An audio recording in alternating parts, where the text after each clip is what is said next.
Evangelio de Marcos, capítulo 15, mis hermanos, no cierren su Biblia, ténganla abierta allí. Dios ha irrumpido en la historia humana. Ese, mis hermanos, es un hecho que nunca debemos olvidar cuando leemos los evangelios. Mire, cada uno de los evangelistas se encarga de dejar en claro que Dios intervino de manera personal en el curso de la vida de este mundo. Y eso sucedió cuando Jesucristo llegó a este planeta. Juan, por ejemplo, nos dice allá en su evangelio, aquella luz verdadera que alumbra a todo hombre venía a este mundo. Y un poco más adelante dice, y aquel verbo fue hecho carne y habitó entre nosotros. Y vimos su gloria, gloria como del unigénito del Padre, lleno de gracia y de verdad. Juan, desde el comienzo de su evangelio, nos deja en claro que el Verbo eterno, que no pertenece a este mundo, vino por un tiempo a morar entre los hombres. Y entonces, mis hermanos, los hombres pudieron contemplar parte de su gloria divina. Y Juan destaca sobre todo su gracia y verdad.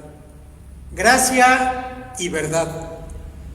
Porque realmente, mis hermanos, estos atributos divinos se manifestaron resplandecientes a un mundo perdido, hundido en la podredumbre del pecado y cegado por el error y la mentira del diablo. Gracia y verdad. Por su parte, mis hermanos, Marcos, que es el evangelio que vamos a estar considerando el día de hoy, en su manera rápida y ágil, nos dice al inicio de su relato el mismo asunto, que Dios irrumpió en el mundo, en la historia de la humanidad. Y Marcos lo dice de esta manera: principio del evangelio de Jesucristo, Hijo de Dios, como está escrito en Isaías el profeta: he aquí yo envío mi mensajero delante de tu faz, el cual preparará tu camino delante de ti. Voz del que clama en el desierto: preparad el camino del Señor, enderezad sus sendas. Mis hermanos, lo primero que dice Marcos es que iba a venir un mensajero enviado por Dios a preparar el camino, ni más ni menos que del Señor mismo. ¿Qué manera, mis hermanos, más simple de decirlo? Que Dios mismo iba a venir en persona a este mundo. Y luego el evangelista añade 6 versos más adelante: aconteció en aquellos días que Jesús vino de Nazaret de Galilea y fue bautizado por Juan en el Jordán. Y luego, cuando subía del agua, vio abrirse los cielos y al Espíritu como paloma que descendía sobre él. Y vino una voz de los cielos que decía: tú eres mi Hijo amado, en ti tengo complacencia. Así que el Hijo del Dios Todopoderoso había plantado su pie en este mundo, y el Padre Eterno lo confirma de viva voz. Y a partir de aquí, mis hermanos, el mundo en aquella apartada región de Oriente Medio iba a contemplar cosas que nadie jamás vio. El Hijo de Dios en persona entre los hombres, con una misión de parte del Padre: la salvación de la humanidad. Es por este hecho, mis hermanos, que el Hijo de Dios se hizo carne, lo cual, ustedes saben, implicaba para él una humillación. Sin embargo, hay que decir que fue por su propia voluntad que él se sometió en todo a la voluntad de su Padre y admitió ser llamado siervo. La palabra siervo, mis hermanos, significa esclavo. Él mismo, en una ocasión, en este mismo Evangelio de Marcos, declaró que aunque merecía ser servido, Él por un tiempo vino más bien a servir, y a servir para la salvación de los hombres pecadores. Marcos 10:45, porque el Hijo del Hombre no vino para ser servido, sino para servir, y para dar su vida en rescate por muchos. Mis hermanos, este es el enfoque característico de Marcos. Y le voy a pedir que no lo pierda de vista si queremos entender más profundamente lo que hoy vamos a recordar. Así que, mis hermanos, el Hijo de Dios, el Verbo eterno, quien creó todas las cosas y las sostiene con su poder, vino a este mundo con una misión: salvar a los pecadores, y para ello Él se hizo un siervo, un esclavo. Y se sometió a los tratos más viles en manos de los pecadores y a la muerte más humillante conocida en ese entonces. Pero es aquí, mis hermanos, donde viene la parte importante, la que yo quiero destacar el día de hoy. Que Él, sin embargo, nunca perdió su dignidad y nunca, mis hermanos, perdió su dominio sobre todas las cosas. Y Él, con mano firme y con sabiduría divina, dirigió cada asunto que le llevó a la cruz y finalmente a la muerte. Y una vez allí, con su divino poder, mató a la muerte misma. Vayamos, mis hermanos, pues, a la narración de Marcos. Y yo le quiero pedir que vayamos, busca ahí en su Biblia, desde el capítulo 14. Y vamos a echar una rápida ojeada al primer juicio que el siervo de Dios tuvo que enfrentar antes de llegar a la cruz. Marcos capítulo 14, y voy a leer a partir del versículo 53, sígalo con su vista y vamos a ver algunos detalles que aquí aparecen. Dice la palabra: trajeron pues a Jesús al sumo sacerdote, y se reunieron todos los principales sacerdotes y los ancianos y los escribas, y Pedro le siguió de lejos hasta dentro del patio del sumo sacerdote, y estaba sentado con los alguaciles calentándose al fuego. Y los principales sacerdotes y todo el concilio buscaban testimonio contra Jesús para entregarle a la muerte, pero no lo hallaban, porque muchos decían falso testimonio contra él, mas sus testimonios no concordaban. Entonces, levantándose unos, dieron falso testimonio contra él, diciendo: nosotros le hemos oído decir: yo derribaré este templo hecho a mano, y en 3 días edificaré otro hecho sin mano. Pero ni aún así concordaban en el testimonio. Entonces el sumo sacerdote, levantándose en medio, preguntó a Jesús, diciendo: ¿no respondes nada? ¿Qué testifican estos contra ti? Mas él callaba y nada respondía. Ahora yo quiero que usted observe cómo Pedro, quien es el verdadero autor de este evangelio, nos va dejando observar un patrón en la conducta del Señor en este juicio y en el que va a venir más adelante. Hay un patrón en la conducta del Señor que nos va a mostrar que Él tenía todo bajo control. Mire, le voy a explicar. Según la ley judía, mis hermanos, no se podía llevar a cabo un juicio de muerte sin que por lo menos 2 testigos se presentaran y coincidieran en todo, sin contradicción en su dicho en contra del acusado. Dice el evangelista que se presentaron muchos en aquella ocasión, pero sus testimonios se descartaban como falsos porque no concordaban en algún detalle. Y mire, entre tanto los hombres se estaban esforzando por hallar una acusación en contra del Señor, Él simplemente permanecía callado. Y esta actitud silenciosa del Señor nos deja ver todo el esplendor y poder de la verdad. Porque para nosotros los cristianos, la verdad no es solamente un concepto abstracto. No es, mis hermanos, solo el concepto de una virtud deseable.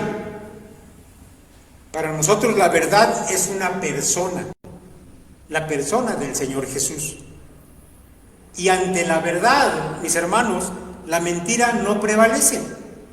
Simplemente se derrumba, se estrella contra la verdad y rueda sin remedio por el suelo. Así que el Señor no tuvo que hacer ni decir nada. Porque en cada cosa que Él había hecho a lo largo de su vida y en cada cosa que Él había realizado, había manifestado absoluta coherencia. Él mismo es la verdad. ¿Quién le podría acusar de algo malo? Nadie. Y es aquí, mis hermanos, ante la desesperación que provocaba su silencio y la falta de acuerdo entre los falsos testigos, que finalmente el sumo sacerdote recurre a un último recurso. Algo que era verdad, pero al mismo tiempo iba a incriminar al Señor y llevarlo a un veredicto para muerte. Dice la Escritura, el sumo sacerdote le volvió a preguntar y le dijo: ¿eres tú el Cristo, el Hijo del bendito? Y Jesús le dijo: yo soy. Y veréis al Hijo del Hombre sentado a la diestra del poder de Dios y viniendo en las nubes del cielo. Entonces el sumo sacerdote, rasgando su vestidura, dijo: ¿qué más necesidad tenemos de testigos? Habéis oído la blasfemia, ¿qué os parece? Y todos ellos le condenaron, declarándole digno de muerte. Y algunos comenzaron a escupirle y a cubrirle el rostro y a darle puñetazos y a decirle: profetiza. Y los alguaciles le daban de bofetadas. Así que por fin el Señor habló. Y además, mis hermanos, lo hizo con detalle. Y ese detalle exactamente lo que lo va a llevar a la muerte. A la pregunta del sumo sacerdote acerca de si él era el Hijo de Dios, él dijo: yo soy. Ese es un título divino. Y además añadió: y veréis al Hijo del Hombre sentado a la diestra del poder de Dios y viniendo en las nubes del cielo. Mis hermanos, estar a la diestra del poder de Dios, esa es una afirmación de parte del Señor, de que Él posee el mismo poder de Dios, y es por ello que está sentado en el trono del mismo Dios. Y además, por si eso fuera poco, también añade que Él se manifiesta como la gloria del Altísimo, al decir que viene con las nubes del cielo. La misma Shekinah que representaba la presencia de Dios mismo. De manera, mis hermanos, que la acusación en contra de Él en el tribunal judío fue por blasfemia, por hacerse igual a Dios, es decir, por afirmar que Él mismo es Dios. Así que el Hijo del Hombre está dirigiendo el curso de aquel juicio. Y Él va a ir a la muerte, pero va a ir a la muerte por lo que Él decidió morir, no por lo que los hombres quisieron que muriese. Por eso, mis hermanos, es que Él cayó durante todo el juicio y solamente habló en el momento justo para llevar las cosas hacia donde Él quería que marcharan. Pero ahora, mis hermanos, quiero que notemos, llegando a ese capítulo 15, que en el juicio ante el tribunal romano, la cosa se repite. Vaya al capítulo 15 y vea, dice allí: muy de mañana, habiendo tenido consejo los principales sacerdotes con los ancianos, con los escribas y con todo el concilio, llevaron a Jesús atado y lo entregaron a Pilato. Pilato le preguntó: ¿eres tú el rey de los judíos? Respondiendo él le dijo: tú lo dices. Y los principales sacerdotes le acusaban mucho. Otra vez le preguntó Pilato diciendo: ¿nada respondes? Mira de cuántas cosas te acusan. Mas Jesús ni aun con eso respondió, de modo que Pilato se maravillaba. Bueno, mire, los líderes judíos le llevaron atado a Pilato, lo cual, mis hermanos, era una ridiculez. Aquel hombre había demostrado durante toda su vida ser pacífico. Sin embargo, el hecho de llevarle atado indicaba que le querían hacer parecer un hombre peligroso. Y mis hermanos, esta intención queda confirmada por la primera pregunta que Pilato le hace. Pilato le preguntó, versículo 2, ¿eres tú el rey de los judíos? Mis hermanos, es decir, que si bien los judíos lo habían condenado por blasfemia, no podían llegar con el procurador romano con esa acusación, porque Roma prefería no meterse en ese tipo de cosas, sino más bien solo atendía juicios de tipo político. Allá en Hechos capítulo 18, del 13 al 17, encontramos un caso similar, donde a Pablo se le quiso acusar por un asunto religioso, y en esa ocasión el procónsul descartó el juicio porque dijo: yo no me meto en esas cosas. Así que los sacerdotes, sabiendo eso, le trajeron con una acusación diferente. La acusación por la que habían traído al Señor a Pilato era que Jesús se había proclamado rey de los judíos. Y eso, según ellos, lo convertía en un hombre peligroso y reo de muerte. Ahora déjeme explicarle un poco cómo se llevaba a cabo el interrogatorio. Es muy sencillo. Mire, consistía en preguntar 3 veces al acusado. Y si éste en esas 3 ocasiones no contestaba, el caso se desestimaba. Pero si él contestaba, tenía oportunidad de defenderse y dar sus explicaciones. Ahora quiero usted que note algo muy interesante.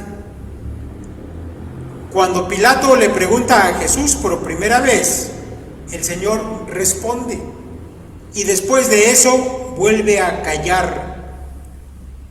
Así que por haber contestado una primera vez, el Señor va a ser condenado por los cargos que se le imputan, y luego no da más explicaciones. Por eso Pilato queda maravillado. Pilato sabe que le han entregado por envidia, como Marcos lo declara ahí en 15:10. Está maravillado el procurador, primero de que haya contestado y luego de que ya no se hubiera defendido o aclarado nada, cuando era claro para él que todo esto era una treta de los judíos para matar a aquel hombre. Así que, mis hermanos, una vez más vemos al siervo del Señor teniendo el control de las cosas y obrando para lograr su propósito. Y ese propósito, mis hermanos, era llegar a la cruz, pero por los motivos que a él le interesaba llegar a la cruz. El Señor, mis hermanos, conduce a los eventos previos a su muerte. Y lo hace incluso en detalles que parecerían ser menos importantes, pero que al final van a ser del todo significativos. Como el hecho, mis hermanos, de que el cargo por el que él va a morir es por ser hijo de Dios en el tribunal judío y por ser el rey de los judíos en el tribunal romano. Y esos 2 títulos, hijo de Dios y rey de los judíos, solamente significaban una cosa: que él era el Mesías prometido por Dios. Porque el Mesías prometido por Dios era ambas cosas. Y ahora, mis hermanos, los mismos sacerdotes, los encargados de la vida religiosa del pueblo, estaban usando toda su astucia y toda su maldad para llevar al Mesías y verlo clavado en una cruz. Y ellos querían que fuera como un blasfemo y como un sedicioso, pero no fue así. Mis hermanos, lo siguiente que nos narra Marcos es el enjuiciamiento a muerte del Señor. Versículo 6 en adelante. Ahora bien, en el día de la fiesta le soltaba un preso, cualquiera que pidiesen, y había uno que se llamaba Barrabás, preso con sus compañeros de motín que habían cometido homicidio en una revuelta. Y viniendo la multitud comenzó a pedir que hiciese como siempre les había hecho. Y Pilato le respondió diciendo: ¿queréis que os suelte al rey de los judíos? Porque conocía que por envidia le habían entregado los principales sacerdotes. Mas los principales sacerdotes incitaron a la multitud para que le soltase más bien a Barrabás. Respondiendo Pilato les dijo otra vez: ¿qué pues queréis que haga al que llamáis rey de los judíos? Y ellos volvieron a dar voces: ¡crucifícale! Pilato les decía: pues qué mal ha hecho. Pero ellos gritaban aún más: ¡crucifícale! Y Pilato, queriendo satisfacer al pueblo, le soltó a Barrabás y entregó a Jesús después de azotarle para que fuese crucificado. Mis hermanos, una vez llegados a este punto, hay que decir que todo ese conjunto de fuerzas y voluntades que estaban involucradas en este evento, el más importante de la historia humana, comenzaron a marchar ya como una gran bola de nieve. Mire, el Señor de diversas maneras y en su infinita sabiduría había dispuesto todas las cosas para que funcionaran como una maquinaria perfecta de un reloj fino, para que marcharan y cumplieran el propósito que Él se había propuesto: llegar a la cruz. Déjeme explicarle un poco, a ver si logramos ver ese mecanismo actuando detrás de lo que va a pasar. Mire, Pilato se sentía temeroso de juzgar a Jesús aquella mañana, porque este procurador romano, mis hermanos, que la historia nos lo presenta como un hombre cruel y endurecido, también era un hombre supersticioso. Y resulta, mis hermanos, que la noche anterior su mujer había tenido sueños acerca de Jesús que le habían espantado mucho, al grado de que esa mañana mandó interrumpir a su marido durante el interrogatorio del Señor con una petición. Y escúchelo usted, en esta ocasión es el evangelista Mateo el que nos cuenta esto. Dice Mateo, capítulo 27, y estando él sentado en el tribunal, su mujer le mandó decir: no tengas nada que ver con este justo, porque hoy he padecido mucho en sueños por causa de él. Así que imagínese a Pilato recibiendo este mensaje de parte de su mujer,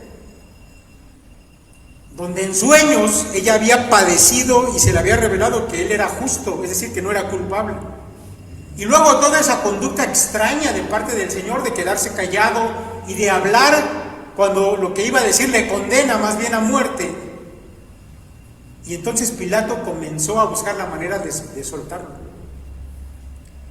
Y Pilato iba a usar los recursos que tuviese a la mano para dejarlo libre, pero sabe que la idea que se le ocurrió solamente sirvió para enfurecer aún más a los principales sacerdotes y para que estos incitaran con mayor fuerza a la multitud, de manera que la maquinaria ya estaba andando. Jesús la había echado a andar y no se iba a detener. Pilato sabía que apenas unos días antes, el domingo para ser preciso, un grupo de gente había aclamado a Jesús como el Hijo de David y le habían recibido en la puerta oriental de la ciudad cuando él venía montado en un asno. Y ahora, mis hermanos, estos mismos religiosos lo acusaban de proclamarse rey. Así que a Pilato le pareció que era una idea buena ofrecer al pueblo, según la tradición, soltar a un condenado a muerte. y pensaba que el pueblo sin duda elegiría a Jesús, el rey de los judíos. Pero ¿sabe qué? No fue así. No fue así. Este hecho sorprendente para Pilato, realmente, mis hermanos, solamente estaba evidenciando que ese plan perfecto de Dios incluía no solamente que Jesús fuera a la cruz, sino también que tanto judíos como gentiles quedaran como responsables de su muerte, lo que les hacía merecedores del juicio divino. El plan de Dios incluía todo eso. Ahora déjeme decirle que el mismo Pedro, autor intelectual de este evangelio, nos dice que ese era el plan. Ese era el plan. Unos días más adelante, durante el primer sermón que Pedro predicó, él nos explica que todo lo que pasó con Cristo para llegar a la cruz era un plan determinado por Dios, pero que además involucraba a los hombres y los hacía culpables. Dice Pedro, allá en Hechos 2:22, varones israelitas, oíd estas palabras. Jesús Nazareno, varón aprobado por Dios entre vosotros, con las maravillas, prodigios y señales que Dios hizo entre vosotros por medio de él, como vosotros mismos sabéis, a este entregado por el determinado consejo y anticipado conocimiento de Dios, prendisteis y matasteis por manos de inicuos, crucificándole. Ahora lo quiero leer nuevamente de la versión NTV, una versión un poco diferente, pero mucho más entendible. Escúchelo. Pueblo de Israel, escucha. Dios públicamente aprobó a Jesús de Nazaret al hacer milagros poderosos, maravillas y señales por medio de él, como ustedes bien sabéis. Pero Dios sabía lo que iba a suceder y su plan predeterminado se llevó a cabo cuando Jesús fue traicionado. Con la ayuda de gentiles sin ley, ustedes lo clavaron en la cruz y lo mataron. El plan de Dios estaba en marcha, mis hermanos, y el Señor lo tenía controlado. Así que se va a evidenciar el pecado también del pueblo y de los romanos que participaron en la crucifixión del Señor. Y además, mis hermanos, de paso, también va a dejar en evidencia la locura del pecado que llevó al Señor a la cruz. Y hay por lo menos en este párrafo dos cosas o dos formas en que vemos esa locura del pecado. Número uno, mis hermanos, que al Señor lo acusaban los sacerdotes de querer rebelarse en contra de Roma. Sin embargo, mis hermanos, cuando Pilato les ofrece que elijan entre Jesús y Barrabás, ellos incitan al pueblo a elegir a Barrabás, cuando de verdad era un sedicioso y un asesino. ¡Absurdo! La diferencia para estos religiosos, mis hermanos, entre Jesús y Barrabás, es que este último era menos famoso que Jesús y no le representaba ninguna competencia, porque ellos realmente tenían envidia de la popularidad del Señor y por eso lo querían muerto. Una locura. Acusan al Señor de sedicioso y piden la libertad de uno que sí lo era de verdad. Número 2. El nombre Barrabás significa hijo del Padre. ¿Lo sabían? Bar-Abas, hijo del Padre. Un nombre que era completamente inadecuado para aquel asesino, al que el pueblo judío y sus líderes pidieron que soltaran a cambio de la vida del que sí era el verdadero hijo del Padre. Absurdo también. Esa es la locura del pecado, que ciega a los hombres y los hace actuar de esta manera ridícula. Mis hermanos, el resultado de todo esto fue la condenación definitiva del Cristo para ir a la cruz. Y lo que viene a continuación es el camino de sufrimiento para el siervo de Dios. Las burlas, los golpes y finalmente la muerte. Todo esto, mis hermanos, es contado por Pedro con mucho mayor detalle, porque un día, y escuche bien esto, un día todo esto será motivo de gran lamento para el pueblo judío. Un día ellos, el pueblo elegido por Dios, reconocerá la grandeza de su ceguera y la culpa de haber rechazado al ungido, al siervo de Dios, como es llamado por el mismo Señor allá en Isaías, y de haberle entregado en manos de inicuos para burla y dolor y muerte. Escuche usted al evangelista. Entonces los soldados le llevaron dentro del atrio, esto es al pretorio, y convocaron a toda la compañía y le vistieron de púrpura, y poniéndole una corona tejida de espinas, comenzaron luego a saludarle: salve, rey de los judíos. Y le golpeaban en la cabeza con una caña y le escupían, y puestos de rodillas le hacían reverencia. Después de haberle escarnecido, le desnudaron la púrpura y le pusieron sus propios vestidos y le sacaron para crucificarlo. Y obligaron a uno que pasaba, a Simón de Cirene, padre de Alejandro y de Rufo, que venía del campo, a que le llevase la cruz. Y le llevaron a un lugar llamado Gólgota, que traducido es lugar de la calavera. Y le dieron a beber vino mezclado con mirra, mas él no lo tomó. Cuando lo hubieron crucificado, repartieron entre sí sus vestidos, echando suerte sobre ellos para ver qué se llevaba cada uno. Era la hora tercera cuando le crucificaron. Y el título escrito de su caso, el título escrito de su causa, era el Rey de los Judíos. Crucificaron también con él a 2 ladrones, uno a su derecha y el otro a su izquierda. Y se cumplió la escritura que dice: y fue contado con los inicuos.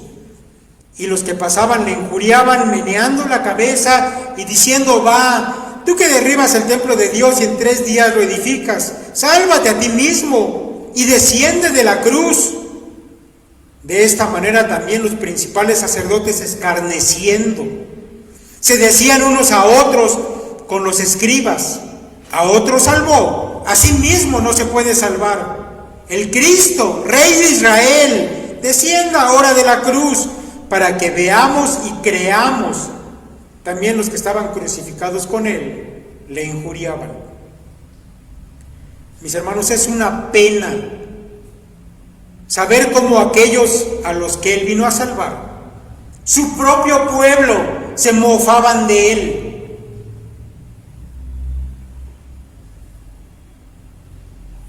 Hay un lamento profético, el más famoso de todos, una confesión llena de dolor, que en un día que es aún futuro, el pueblo judío pronunciará. Una confesión llena de dolor. Cuando reconozcan que él de verdad era su Mesías, y que se burlaron y que lo llevaron a la muerte.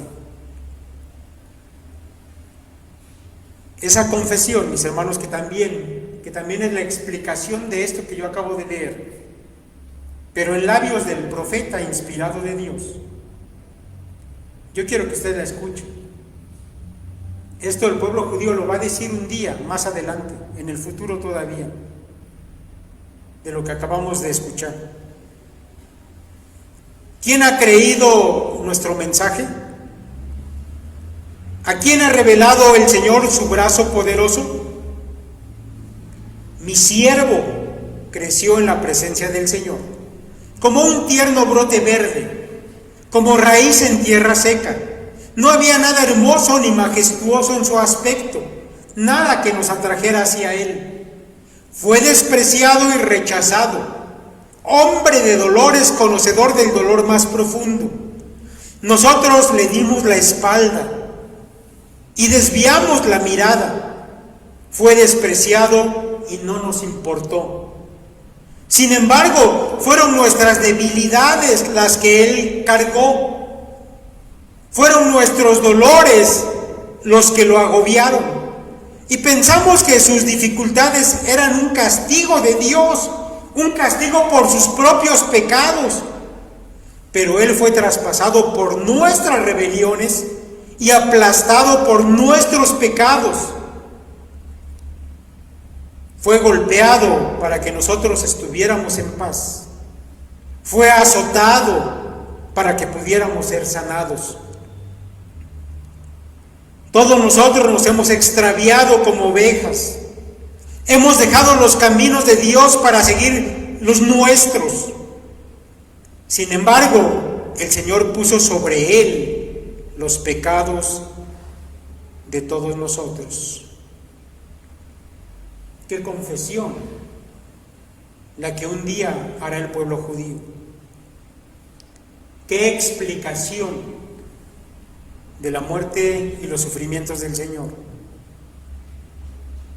Continúa diciendo el profeta: fue oprimido y tratado con crueldad. Sin embargo, no dijo ni una sola palabra. Como cordero fue llevado al matadero, y como oveja en silencio ante sus trasquiladores, no abrió su boca. Al ser condenado injustamente, se lo llevaron. A nadie le importó que muriera sin descendientes, ni que le quitaran la vida a mitad de camino, pero lo hicieron.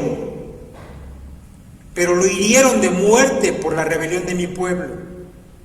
Él no había hecho nada malo y jamás había engañado a nadie, pero fue enterrado como un criminal, fue puesto en la tumba de un hombre rico. Formaba parte del buen plan del Señor aplastarlo y causarle dolor. Sin embargo, cuando su vida sea entregada en ofrenda por el pecado, tendrá muchos descendientes, disfrutará de una larga vida, y en sus manos el buen plan del Señor prosperará. Cuando vea todo lo que se logró mediante su angustia, quedará satisfecho. Y a causa de lo que sufrió mi siervo justo, hará posible que muchos sean contados entre los justos, porque Él cargará con todos los pecados de ellos. Mis hermanos, mientras Jesús moría en la cruz y era escarnecido por su propio pueblo, Él estaba llevando sobre sí los pecados de la humanidad entera. Él estaba allí por su propia voluntad, es cierto.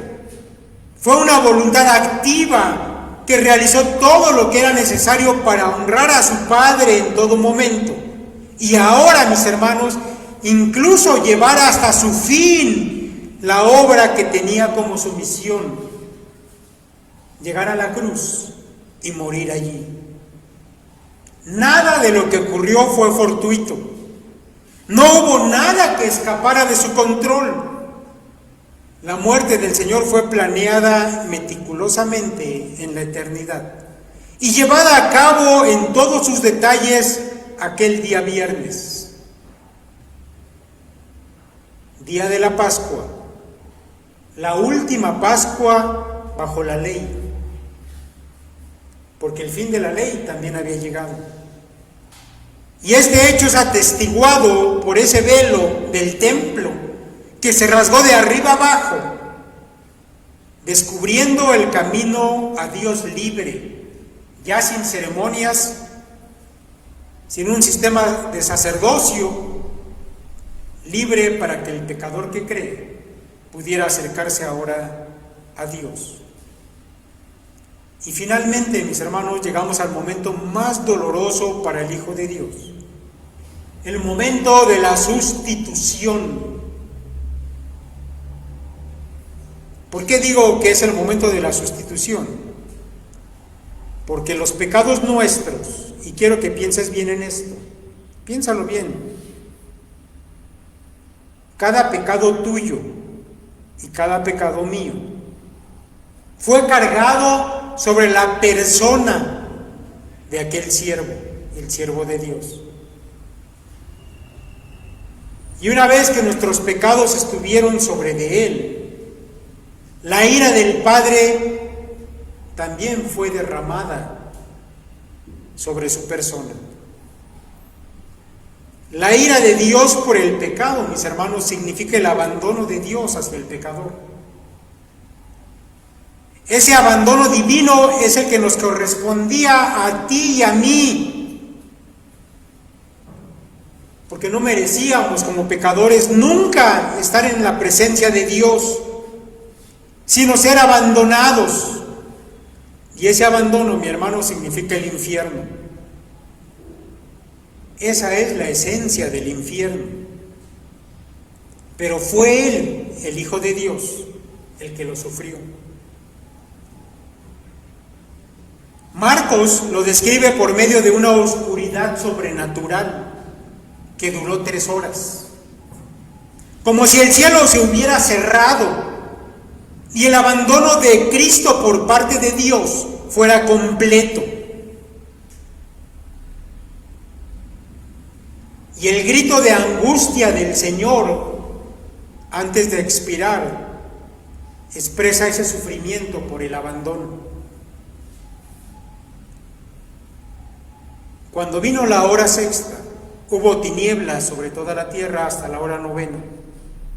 Y a la hora novena Jesús clamó a gran voz diciendo: Eloi, Eloi, lama sabactani, que traducido es: Dios mío, ¿por qué me has desamparado? Y algunos de los que estaban allí decían al oírlo: mirad, llama a Elías. Y corrió uno y empapando una esponja en vinagre y poniéndola en una caña, le dio a beber, diciendo: dejad, veamos si viene Elías a bajarle. Mas Jesús, dando una gran voz, expiró. Entonces el velo del templo se rasgó en 2, de arriba abajo. Y el centurión que estaba frente a él, viendo que después de clamar había expirado así, dijo: verdaderamente este hombre era hijo de Dios. Quiero que por un instante contemple aquella cruz y vea cómo el siervo de Dios por fin lo logró. Cumplió con todas las cosas que el Padre le había encomendado, porque Él se hizo como un esclavo. Y todas las cosas fueron dirigidas por Él para ese momento. Y ahora que Él ha expirado, mis hermanos, la obra está completa. Él ha llevado tus pecados y los míos y los de toda la humanidad a esa cruz.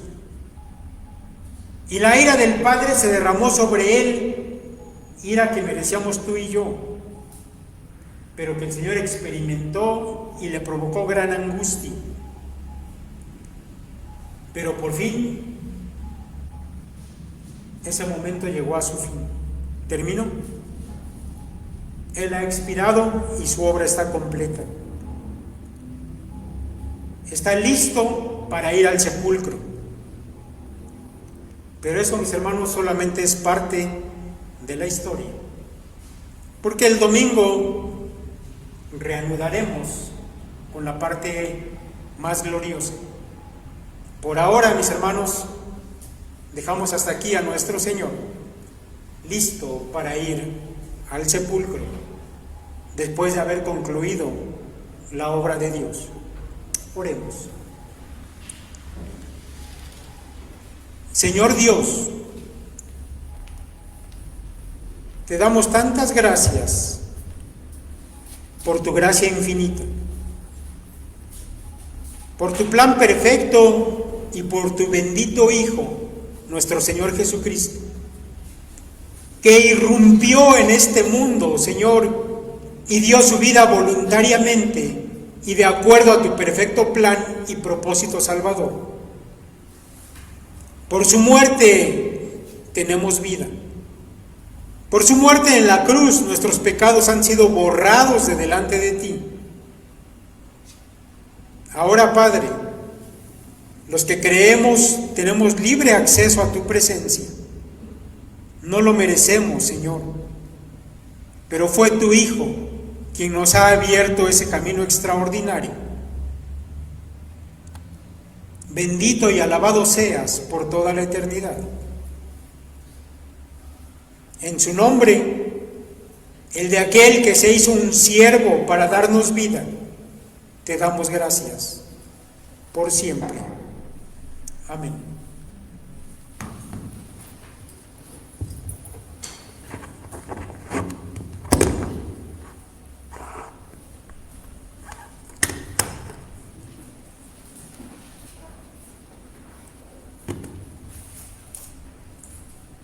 Cuando llegó la noche, porque era la preparación, es decir, la víspera del día de reposo, José de Arimatea, miembro noble del concilio, que también esperaba el reino de Dios, vino y entró osadamente a Pilato y pidió el cuerpo de Jesús.